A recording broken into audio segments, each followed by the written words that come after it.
Hello everyone and welcome to another I Pick My Butt video. More Archero today. In this video, we're going to be talking about fusing lion rings to make it either a legendary or an ancient legendary item. And recently I was able to get enough lion rings to take it to legendary, and I've been sitting on a couple other rings that take it to ancient legendary. But I love that plus 5% attack on both of my rings, so I really had to dig down, do some research, and see if it was worth it to fuse these together. For reference, if I'm not running any lion rings, my attack is 7,753. If I'm running one, it's 8,069, and if I have both of them on, it's 8,387. But keep in mind, this does not include damage done to bosses and mobs. We actually add that on top of it. And an ancient legendary level 80 bull ring here is going to give us 829 additional damage to the mobs. Given that I had two perfect epic lion rings, each one did an additional 396 damage to the bosses. Let's say sometime in the distant future I was able to get two ancient legendary lion rings. Well, that would make it where I did 10,045 damage to the bosses and 8,387 to the mobs.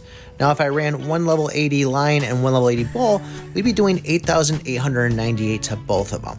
And then if we did two bulls, well, we'd be doing 9,727 to the mob and 7,751 to the bosses. And if you add all these numbers up, it does look like the double lion rings is better, but in my opinion, it doesn't really seem to be that way. The only times we should really be using the double lion rings is if you're on a boss chapter, like chapter 7 or 14.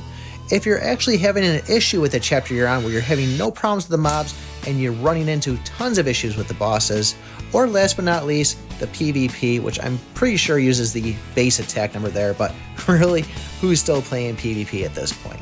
The other thing to take into consideration is how often are we actually running into bosses? If it's a 30 stage or 50 stage chapter, that's only 10% of the time we're actually going to encounter bosses.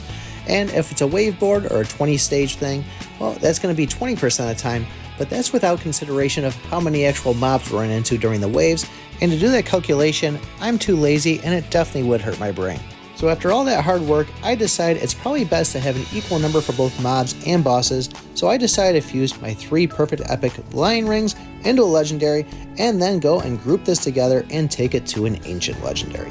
I'm still not 100% happy with this because I do like having both my lion rings sitting there for any time I need them, but overall, I think I do look pretty cool having 6 ancient legendary items on my hero. But I really want to know what you guys think. You see how I like to flex with having those 6 ancient legendaries? Do you like to flex by having that higher attack damage displayed? Overall though, do you think this is a smart move, having both a lion and a bull? Or would you say 2 lions, 2 bulls, or lion and a bull? Let me know what you guys think in the comments down below. Don't forget, like, subscribe, and remember, I pick my butt.